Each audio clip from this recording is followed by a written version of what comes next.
Hello बच्चों, तो हम हमारे चैप्टर पी ब्लॉक के प्रीवियस लेक्चर में बात कर चुके थे अबाउट डाइनाइट्रोजन।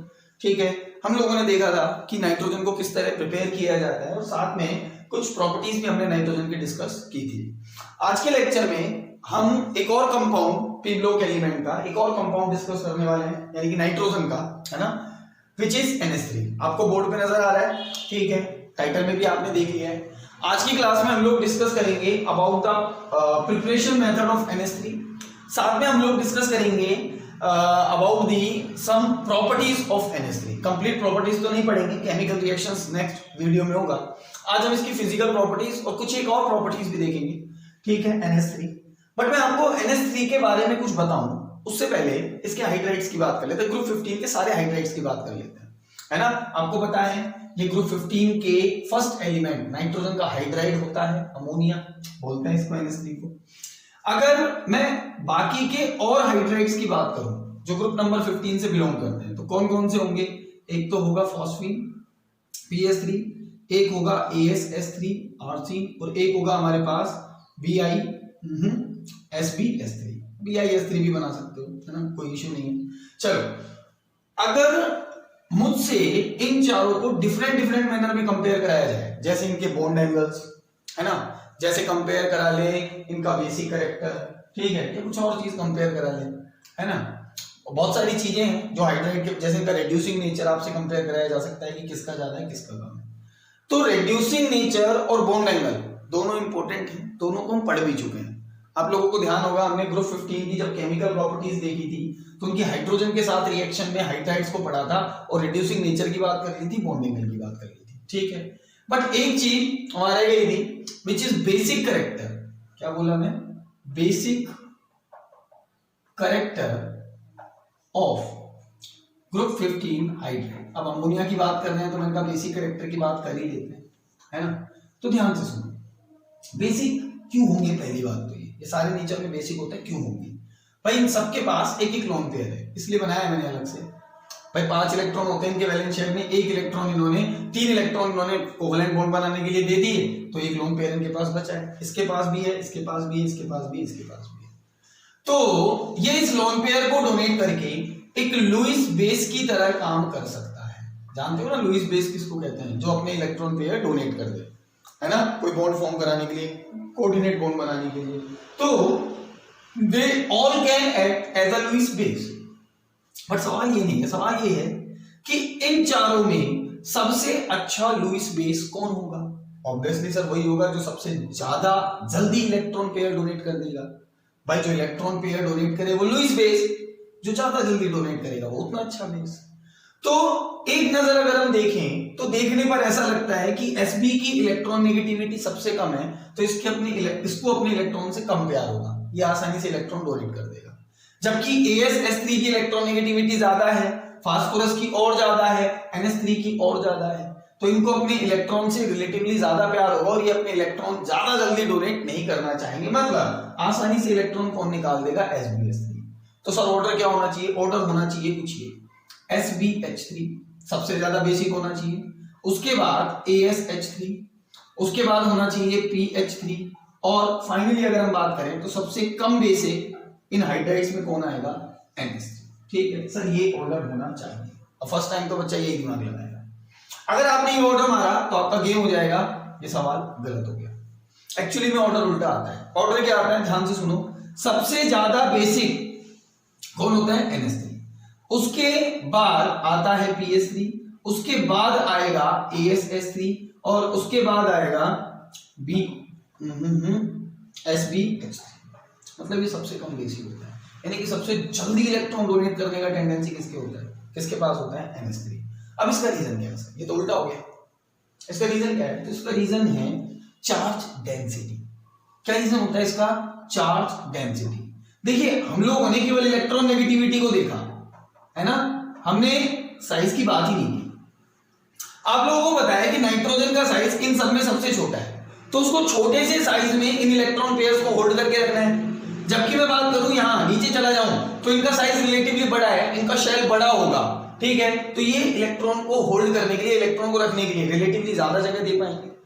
तो अगर मैं बात करूं कि इन सब में चार्ज डेंसिटी क्या होती है कि पर यूनिट वॉल्यूम में कितना चार्ज है। तो पर यूनिट वॉल्यूम में सबसे ज्यादा चार्ज किसका होगा, NH3 का। सबसे ज्यादा परेशान तो यही होगा, समझ लो। मतलब इलेक्ट्रॉन्स आपस में, किसके इलेक्ट्रॉन्स आपस में सबसे ज्यादा रिपल्शन लगा रहे होंगे, NH3 के लोन पेयर के electron.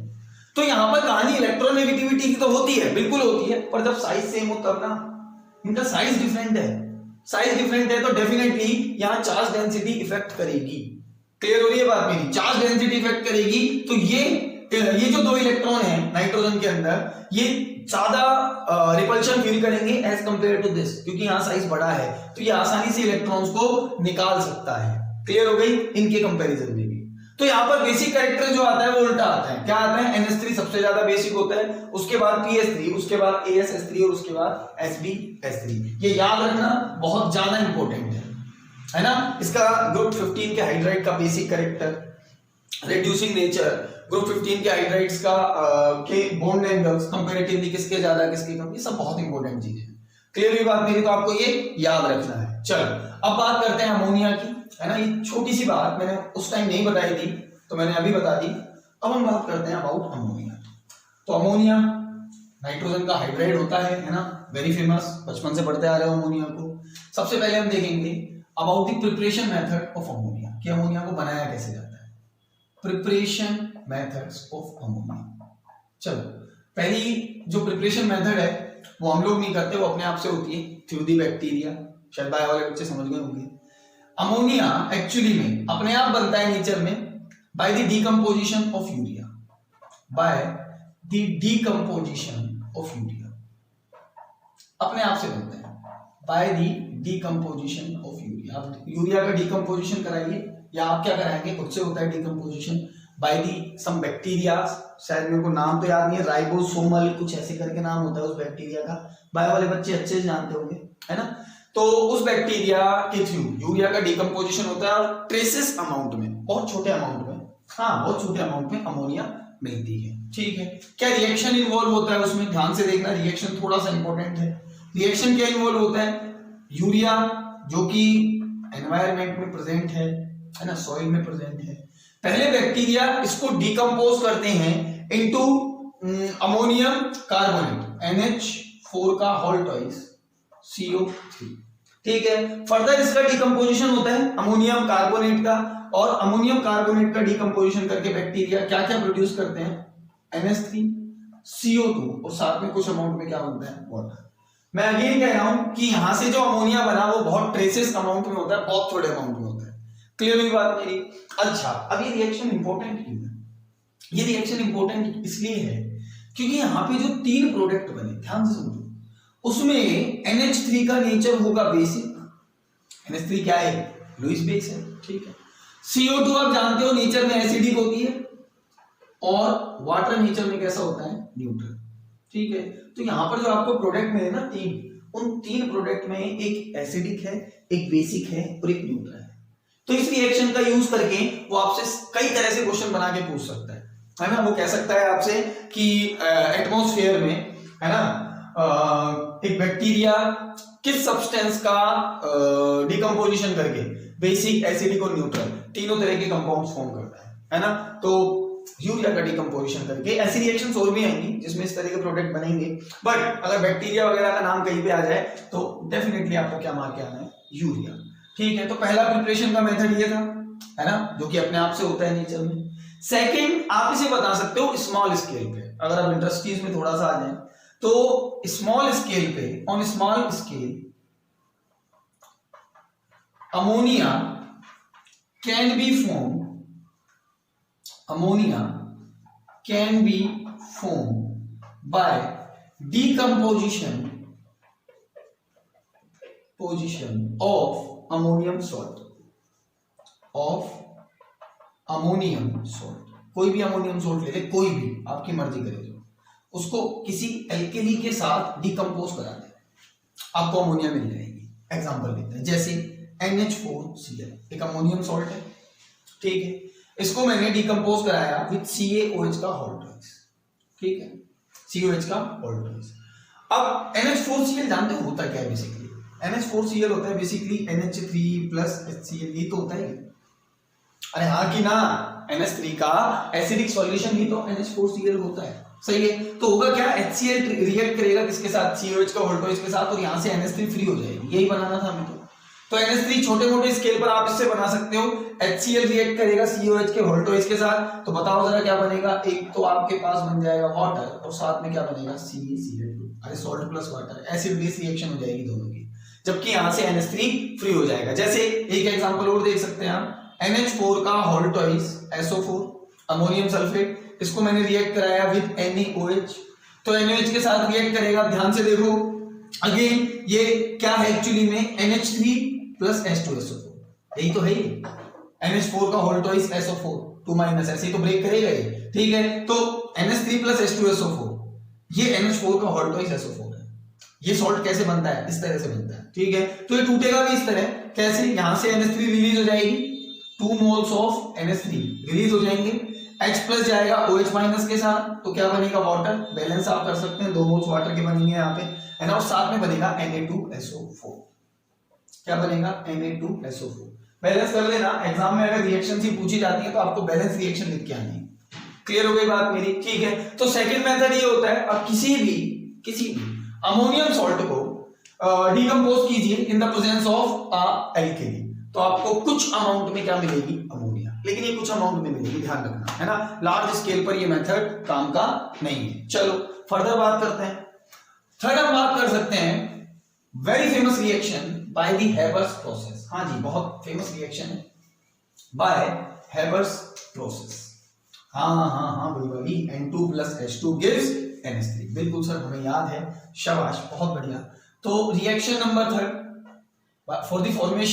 For the industrial formation of ammonia हम यूज करते हैं हेबर्स प्रोसेस। क्या किया जाता है हेबर्स प्रोसेस में, पढ़ी हुई है आप सबने, N2 रिएक्ट करता है विद H2, ये गैसियस, ये भी गैसियस, एक रिवर्सिबल रिएक्शन होती है और हमें क्या मिलता है, अमोनिया। ये भी किस फॉर्म में मिलता है, गैसियस। बैलेंस रिएक्शन लिखते हैं, N2 प्लस H2, तो यहां पर 3 लगेगा, यहां पे 2 लगेगा, देख लो रिएक्शन बैलेंस्ड है, ठीक है। अब ये रिएक्शन रिवर्सिबल होता है, जानते हैं ना सारे बच्चे, जानते हैं सारे बच्चे। तो हम इस रिएक्शन को फॉरवर्ड डायरेक्शन में चलाने के लिए कुछ काम करते हैं, कुछ करना पड़ता है हमको, क्या, समझो, 2 बातें समझना। फर्स्ट, ली-चाइटलियर प्रिंसिपल का यूज करना पड़ेगा, रिवर्सिबल रिएक्शन पर ली-चाइटलियर प्रिंसिपल लगता है, तो उसका कुछ यूज करना पड़ेगा हम लोगों को। अच्छा, उससे पहले कुछ बातें मैं आपको बताऊं, तो ये रिएक्शन एक्सोथर्मिक होती है, मतलब इसका डेल्टा H कैसा होता है, नेगेटिव, एक्सोथर्मिक रिएक्शन। सेकंड में बात कर लूं तो सेकंड क्या, पहले इसी को डील करते हैं, डेल्टा H कैसा है इसका, नेगेटिव, एक्सोथर्मिक। अच्छा, ली-चाइटलियर प्रिंसिपल आपने पढ़ा था, जब रिएक्शन एक्सोथर्मिक हो तो वो कौन से टेम्परेचर पर फेवर होती है, लो टेम्परेचर पर, तो ये रिएक्शन भी फेवर करेगी, फेवर्स एट लो टेम्परेचर। तो इस रिएक्शन के लिए जो टेम्परेचर लिया जाता है वो लिया जाता है 700 केल्विन। अरे सर लो टेम्परेचर लग रहा है आपको, 450 डिग्री सेंटीग्रेड से ज्यादा टेम्परेचर आपको लो लग रहा है, आसपास 450 डिग्री सेंटीग्रेड आएगा। हाँ, इंडस्ट्रियल स्केल पर इनऑर्गेनिक प्रिपरेशन जब हम करते हैं तो ये टेम्परेचर बहुत ज्यादा नहीं है ना, बहुत कम टेम्परेचर मानो आप इसको, ठीक है। खैर, आपको टेम्परेचर याद रहे ना रहे, आपको ये जरूर याद होना चाहिए इसका डेल्टा H नेगेटिव है, तो अकॉर्डिंग टू ली-चाइटलियर प्रिंसिपल रिएक्शन कब फेवर करेगी, लो टेम्परेचर पर। अच्छा, अब यहां पर गैसियस मोल इंक्लूड है, दिख रहे हैं आपको, तो प्रेशर का भी कुछ ना कुछ रोल होगा, है ना। जरा देखो, रिएक्टेंट साइड कितने मोल्स हैं यहाँ पे, 4, प्रोडक्ट साइड कितने मोल है, 2, रिएक्टेंट साइड 4 मोल है, प्रोडक्ट साइड 2 मोल है। तो जब प्रोडक्ट की साइड, जिस साइड कम मोल होते हैं ना, जिस साइड कम मोल होते हैं उस साइड हमें रिएक्शन को प्रोसीड करना है ना, तो हमें प्रेशर इंक्रीज करना पड़ेगा उस साइड से। नहीं समझ में आई सर बात, समझो, यहां पर 2 मोल है, यहां पर 4 मोल है, ली-चाइटलियर प्रिंसिपल है। तो जब प्रोडक्ट के मोल कम हो, गैसियस मोल कम हो और रिएक्टेंट की गैसियस मोल ज्यादा हो, तो उस केस में हमको क्या करना होता है, प्रेशर इंक्रीज करना पड़ता है रिएक्शन को फॉरवर्ड डायरेक्शन चलाने के लिए। मतलब मैं प्रेशर इंक्रीज करूंगा तब ये रिएक्शन यहां चलेगा, कब, जब यहां मोल्स कम है, गैसियस मोल, यहां गैसियस मोल्स कम है, यहां गैसियस मोल्स ज्यादा है। तो रिएक्शन में सिंस यहां पर प्रोडक्ट के मोल कम है तो रिएक्शन फेवर करती है एट हाई प्रेशर, और यहां जो प्रेशर लिया जाता है वो ऑलमोस्ट लिया जाता है 2 × 10⁵ पास्कल। एक बहुत हाई प्रेशर है, एक बहुत हाई टेम्परेचर है, ठीक है। Actually 200 into 10 to the power 5, 2 into 10 to the power 7 pascal, है ना। एक बार चेक करना है इसको एनसीईआरटी से, है ना। आई होप कि सही है। 2 इंटू 10 टू द पावर 7, ठीक है, ठीक, हाँ 10 टू द पावर 7 पास्कल। तो क्या कहना चाह रहा हूं मैं, ये रिएक्शन रिवर्सिबल होता है। फॉरवर्ड डायरेक्शन में चलाने के लिए हम टेम्परेचर लो लेते हैं। अब इंडस्ट्री में लो टेम्परेचर मतलब 700 800 केल्विन 900 केल्विन, ठीक है। और हाई प्रेशर लेते हैं, हाई प्रेशर मतलब 2 into 10 to the power 7 pascal. और ये दोनों मैंने क्यों लिया, ये चैटलियर प्रिंसिपल के अकॉर्डिंग। अगर ऐसा करूंगा तो रिएक्शन फॉरवर्ड डायरेक्शन में चलेगा। साथ में हम जो अमोनिया बनी उसको निकालते भी रहते हैं, है ना। मैं भी तो कह रहा था ना, प्रोडक्ट को निकालते रहो अकॉर्डिंग टू ली चैटलियर, ठीक है। इसी रिएक्शन में एक और बात की जा सकती है कि यहाँ कैटलिस्ट का भी यूज किया जाता है। रिएक्शन की रेट को बढ़ाने के लिए हम यहाँ पर Fe या मोलिब्डेनम जैसे कैटलिस्ट का यूज करते हैं, है ना। जनरली आप देखेंगे कि Fe लिखा होगा एरो पर। तो हेबर्स प्रोसेस बहुत इंपॉर्टेंट प्रोसेस है ना। पूछ सकता है आपसे बोर्ड में और आराम से आप बता भी देंगे। स्पेशली यहाँ आपको ये याद रखना जरूरी है कि रिएक्शन लो टेम्परेचर और हाई प्रेशर पर होती है। चाहे डेटा याद रखो ना रखो, लो टेम्परेचर हाई प्रेशर आपको जरूर याद रखना। तो ये था थर्ड, है ना। इसी के नीचे लिख देते हैं फोर्थ मेथड। तो फोर्थ मेथड होता है इसका bye hydrolysis of cyanamide, hydrolysis of cyanamide. अब ये क्या है, CaCnCl2, किसको बोलते हैं, CaCN2, किसको बोलते हैं, साइनामाइड, CaCN2। इसका हाइड्रोलिसिस कर दो, H2O क्या मिलेगी आपको, NH3, ठीक है। याद रखनी है रिएक्शन सीधा, एक तो NH3 मिलती है, साथ में कैल्शियम कार्बोनेट भी इस रिएक्शन में बनता है, लिख देते हैं, बैलेंस कर लेना आप लोग, ठीक है। तो ये 4 मेथड्स हैं जिसके थ्रू आप क्या बना सकते हो, जिसके थ्रू आप अमोनिया बना सकते हो, ठीक है। पहला अपने आप बैक्टीरिया डिकम्पोजिशन करें। सेकंड मेथड क्या है कि स्मॉल स्केल पे बनानी हो तो अमोनियम सॉल्ट को एल्केली के साथ डिकम्पोज कर दें। थर्ड क्या है, हेबर्स प्रोसेस, सबसे बढ़िया मेथड यही होता है, इंडस्ट्रीज में सबसे ज्यादा यूज में यही लिया जाता है। और फोर्थ क्या है, बाय हाइड्रोलिसिस ऑफ साइनामाइड। तो ये 4 मेथड्स हैं जिनसे आप अमोनिया का फॉर्मेशन कर सकते हो। चलो अब बात करते हैं अमोनिया की कुछ फिजिकल प्रॉपर्टीज के बारे में, है ना। और स्ट्रक्चर के बारे में भी बात कर लेंगे अमोनिया की। तो जरा देखते हैं स्ट्रक्चर को, है ना, स्ट्रक्चर को देख लेते हैं।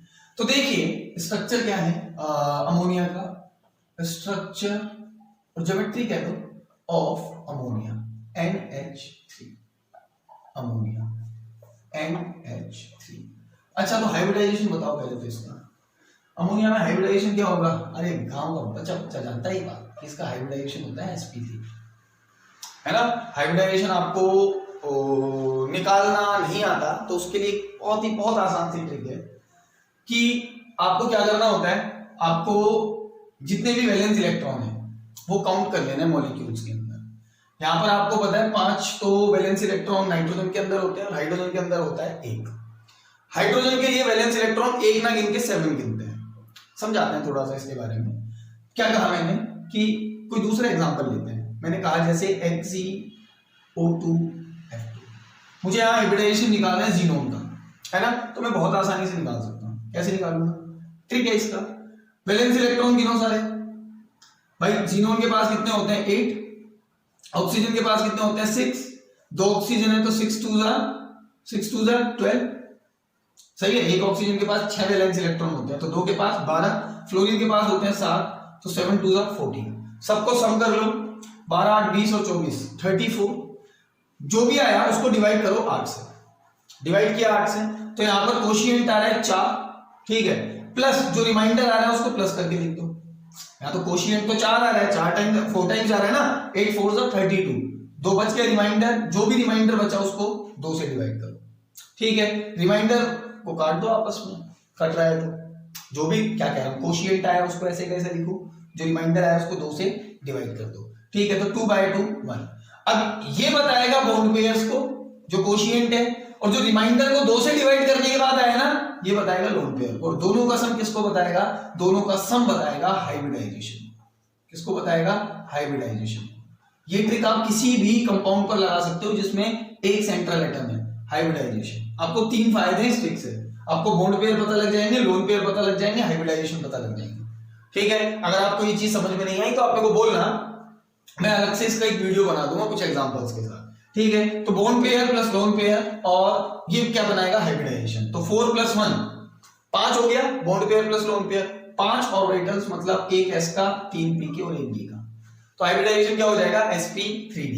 ये ध्यान रखना होता है इस ट्रिक में कि हाइड्रोजन के वैलेंस इलेक्ट्रॉन हम कितने काउंट करके चलते हैं 7। हाइड्रोजन में एक वैलेंस इलेक्ट्रॉन होता है बट हम 7 काउंट करते हैं, ठीक है। चलो देखते हैं नाइट्रोजन के पास, देख लो इसका हाइब्रिडाइजेशन, नाइट्रोजन के पास 5, एक हाइड्रोजन के पास 7, तो 3 के पास 21, तो कितना आया 26, डिवाइड कर दो 8 से, तो 8 × 8 16 24, तो 8 3 = 24 प्लस रिमाइंडर कितना बचा 2 को डिवाइड किया 2 से, कट गया 1 आ गया, तो ये तो मैंने किया ही नहीं, 24 बाय सॉरी 8 3 = 24, तो 3 लिखना था ना यहाँ पे, 8 3 = 24, क्वोशिएंट 3 आया प्लस रिमाइंडर कितना बचा 2, डिवाइड किया 2 से, कितना बच गया 1, तो 3 + 1 = 4 मतलब हाइब्रिडाइजेशन क्या sp3, तो हाइब्रिडाइजेशन क्या है sp3, और आपको पता है NH3 में 3 बॉन्ड पेयर होते हैं और एक लोन पेयर होता है, देख लो ना, मेरे को नहीं पता था, मान लो मेरे को नहीं पता था NH3 में कितने बॉन्ड पेयर कितने लोन पेयर होते हैं, बता दिया मेरे को 3 बॉन्ड पेयर और एक लोन पेयर। चलो हाइब्रिडाइजेशन बताया मैंने आपको, हाइब्रिडाइजेशन क्या है NH3 का sp3 हाइब्रिडाइजेशन, तो एक लोन पेयर होगा, ये मैंने बनाया लोन पेयर, टेट्राहाइड्रल ज्योमेट्री बनाने की कोशिश करते हैं, एक ये बनाया हाइड्रोजन, एक ये बनाया हाइड्रोजन और एक ये बनाया हाइड्रोजन, ठीक है। अब यहां पर बॉन्ड एंगल sp3 हाइब्रिडाइजेशन में टेट्राहाइड्रल ज्योमेट्री होनी चाहिए, बट आपने VSEPR में पढ़ा है कि लोन पेयर के आ जाने की वजह से रिपल्शन बढ़ता है ना, और ज्योमेट्री इररेगुलर हो जाती है, मतलब ज्योमेट्री वो नहीं रहती जो आप ऑब्जर्व कर रहे थे, ठीक है। क्यों? क्योंकि इसका क्या लगता है कंटिन्यूअसली कहना चाहिए मुझे रिपल्शन लगता है लोन पेयर का, तो यहाँ लोन पेयर का रिपल्शन लगेगा, अब जितना ज्यादा रिपल्शन लगेगा ये उतने ही पास आ जाएंगे, अरे ये इधर उधर घूमेगा भाई, घूम के इधर रिपल्शन इधर, तो ये आपस में थोड़े पास आ जाएंगे। यहाँ बॉन्ड एंगल होना चाहिए था 109 डिग्री 28 मिनट का, कम होके रह जाता है 107.5 डिग्री, कुछ बुक्स लिख देती है 107.8 डिग्री, कुछ लिख देती है 107 डिग्री, ठीक है। आप तीनों में से कुछ भी लिख के आइए, स्पेशली एनसीईआरटी ने जो लिखा है वो मार के आइए, कोई दिक्कत नहीं। तो बॉन्ड एंगल यहाँ डिक्रीज हो जाता है और ज्योमेट्री अब टेट्राहाइड्रल ना लेके पिरामिडल रह जाती है, देख लो भाई लोन पेयर को तो गिनेंगे नहीं ज्योमेट्री में, आप देख लो किस तरह की ज्योमेट्री रहेगी इसकी, कुछ पिरामिडल ज्योमेट्री बन जाती है इस तरह की, ठीक है। तो बहुत आसान है NH3 की ज्योमेट्री और हाइब्रिडाइजेशन या बॉन्ड एंगल्स की बात करें तो बॉन्ड एंगल डिक्रीज क्यों हुआ, due to lone pair bond pair repulsion. Lone pair repulsion लगा रहे हैं बॉन्ड पेयर्स पर, just imagine lone pair repulsion लगा रहे हैं बॉन्ड पेयर्स पर, तो बॉन्ड पेयर को सिकुड़ जाएंगे, पास आ जाएंगे उस रिपल्शन को मिनिमाइज करने के लिए। चलो तो ये तो बात हुई ज्योमेट्री की, अब बात करते हैं some physical properties of ammonia. तो देख लो physical properties of ammonia, sir सब जानते हैं कि अमोनिया, देखिए ना समझे, एक कलरलेस गैस है, इसका कोई कलर नहीं होता, ठीक है, कलरलेस गैस। अच्छा अमोनिया का स्मेल जानते हो? अरे सर उसको कैसे भूल सकते हैं, है ना, पंजेंट स्मेल होता है अमोनिया का, कैसा होता है पंजेंट स्मेल, जुकाम से हो जाती है एक बार नाक में चली जाए तो, है ना, इसका पंजेंट स्मेल होता है, बहुत तीखा मतलब एकदम से आप अपनी नोज को पीछे कर लो बिल्कुल, बस आप ये क्या कर दिया आपने, है ना, क्या सुना दिया, तो पंजेंट स्मेल होता है इसका, कलरलेस गैस होती है, ठीक है। फर्दर हम बात करें इसकी ज्योमेट्री के बारे में हम बात कर चुके, एक बहुत इंपॉर्टेंट बात इसके बारे में हम करें तो आपको पता है जनरली जो डिहाइड्रेटिंग एजेंट होते हैं कौन कौन से होते हैं, डिहाइड्रेटिंग एजेंट मतलब जो वाटर का रिमूवल का काम करते हैं, तो कौन कौन से होते हैं सर, H2SO4 P2O5, ऑर्गेनिक पढ़ के आ चुके हो आप, H2SO4 P2O5 ये सब डिहाइड्रेटिंग एजेंट है, वाटर निकालने का काम करते हैं। अरे भाई H2SO4 को स्किन पे डालूंगा तो स्किन ड्राई हो जाएगी ना, क्यों हो जाएगी, क्योंकि वो पूरा पानी निकाल लेगा आपकी स्किन में से, ठीक है। लेकिन ये डिहाइड्रेटिंग एजेंट है, जनरली इन्हीं का यूज किया जाता है, बट अमोनिया को ड्राई करने के लिए हम H2SO4 P2O5 इनका यूज नहीं करते, क्या कह रहा हूं मैं, वी कांट यूज या we don't use H2SO4 P2O5 etcetera for dehydration of ammonia, dehydration of ammonia मतलब अमोनिया को अगर आपको सुखाना है, ड्राई करना है तो आप इनका यूज नहीं कर सकते। सर क्यों नहीं कर सकते, क्योंकि ये एसिड है और अमोनिया का कैरेक्टर कैसा होता है, बेसिक। अब आप लोग कैसे रिएक्ट करा के अमोनिया की एसिड के साथ डिहाइड्रेटिंग कर सकते हो। एसिड बेस रिएक्शन जब होती है तो सॉल्ट का फॉर्मेशन हो जाता है, दुनिया जानती है पूरी।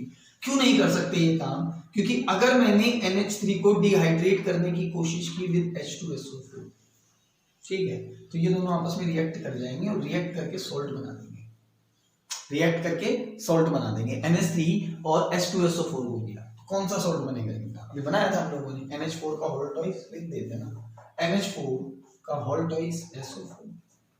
जैसे मैंने कोशिश की P2O5 के साथ कर लूं, जैसे मैंने कोशिश की CaCl2 के साथ कर लूं। जैसे बढ़िया बढ़िया एग्जांपल ले लेते हैं इसका, CaCl2, ये एग्जांपल ले लेते हैं। ये भी अच्छा डिहाइड्रेटिंग एजेंट होता है, काम में लिया जाता है। बट अमोनिया को ये भी डिहाइड्रेटेड नहीं कर पाएगा। क्यों?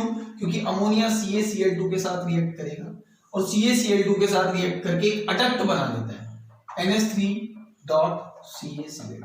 मतलब सर, अरे एक लुईस एसिड है, हाँ या नहीं भाई?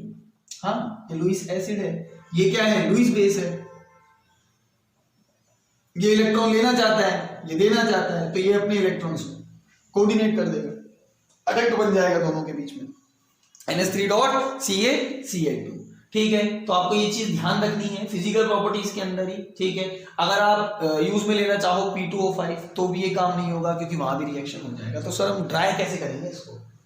मतलब बहुत सीधा सा सवाल आता है सर दिमाग में, फिर कैसे ड्राई करें? तो इसको ड्राई करने के लिए हम किसी एल्केनी का यूज करते हैं, और जनरली जो एल्केनी यूज किया जाता है, ध्यान रखना कौन सा किया जाता है, CaOH का होल्टॉइस।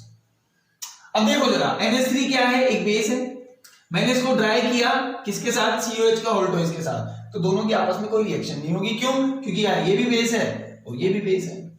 समझ पा रहे हैं आप मेरी बात को? एल्केनी है ना, क्लियर है? तो अब ये इंपॉर्टेंट बात है कि हम डिहाइड्रेशन करने के लिए अमोनिया को ड्राई करने के लिए कॉमन डिहाइड्रेटिंग एजेंट्स का यूज नहीं करते, जिनका जनरली यूज हम इनऑर्गेनिक केमिस्ट्री में डिहाइड्रेशन की फॉर्म में करते हैं। ठीक है, चलो एक लास्ट बात इसके बारे में कर सकते हैं, इसकी फिजिकल प्रॉपर्टी के बारे में, विच इज इट्स सॉल्युबिलिटी। तो बताइए अमोनिया वाटर में सॉल्युबल होती है क्या? नहीं सर, होती है, बिल्कुल होती है। अरे भाई सॉल्युबिलिटी बताओ। तो ammonia is not soluble, is highly soluble, is very highly soluble in water, highly soluble in water। बिल्कुल भाई, अमोनिया और वाटर में हाइड्रोजन बॉन्डिंग पॉसिबल है। कैसे? देख लो, NH लोन पेयर, हमको पता है यहाँ इलेक्ट्रोनेगेटिविटी डिफरेंस है, तो इस पर पार्शियल नेगेटिव पार्शियल पॉजिटिव, और HOH यहां भी इलेक्ट्रोनेगेटिविटी डिफरेंस है, तो पार्शियल नेगेटिव पार्शियल पॉजिटिव।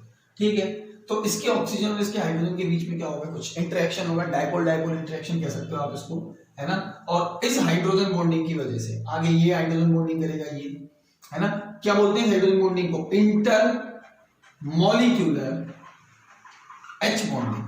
तो इस हाइड्रोजन बॉन्डिंग की वजह से क्या करते हैं हम लोग, क्या करता है अमोनिया? सॉल्युबल हो जाता है वाटर के अंदर। हम तो क्या करें इसमें? ठीक है, क्लियर होती है। इवन ये इतना सॉल्युबल होता है कि आप 1 लीटर वाटर में 1300 वॉल्यूम अमोनिया डिसॉल्व कर सकते हैं। 1300 litre ammonia can dissolve, ammonia can dissolve. अच्छा, ये कब की बात है? जब टेम्परेचर हो 0 डिग्री सेंटीग्रेड एंड प्रेशर कितना हो? 180। आपको पता है ना, टेम्परेचर और प्रेशर चेंज करने पर गैसेस की लिक्विड में सॉल्युबिलिटी चेंज हो जाती है। हेनरी लॉ पढ़ा था, सॉल्युबिलिटी पढ़ी थी ना सॉल्यूशंस के अंदर। तो ये पर्टिकुलर टेम्परेचर और पर्टिकुलर प्रेशर की बात है, लेकिन आप खुद से देखिए कि कितना ज्यादा सॉल्युबल होता है अमोनिया वाटर के अंदर due to intermolecular hydrogen bonding. ठीक है, तो ये कुछ बातें थी जो हमें करनी थी अमोनिया के बारे में, अमोनिया की फिजिकल प्रॉपर्टीज के बारे में। फर्दर नेक्स्ट लेक्चर में हम अमोनिया की केमिकल रिएक्शंस पढ़ेंगे। अब क्यों उनके लिए अलग लेक्चर है? क्योंकि बहुत ज्यादा इंपॉर्टेंट रिएक्शंस हैं, बहुत ज्यादा इंपॉर्टेंट रिएक्शंस हैं, और जितनी भी रिएक्शन हम नेक्स्ट लेक्चर में पढ़ेंगे ना, तो उनमें से ऑलमोस्ट सारी रिएक्शन कभी ना कभी कंपटीशंस में तो पूछी जा चुकी है ना। तो एक काफी इंपॉर्टेंट लेक्चर होगा वो। यहां पर हम खत्म करते हैं इसको। अब तब तक अपने नोट्स रिवाइज करें। Thank you.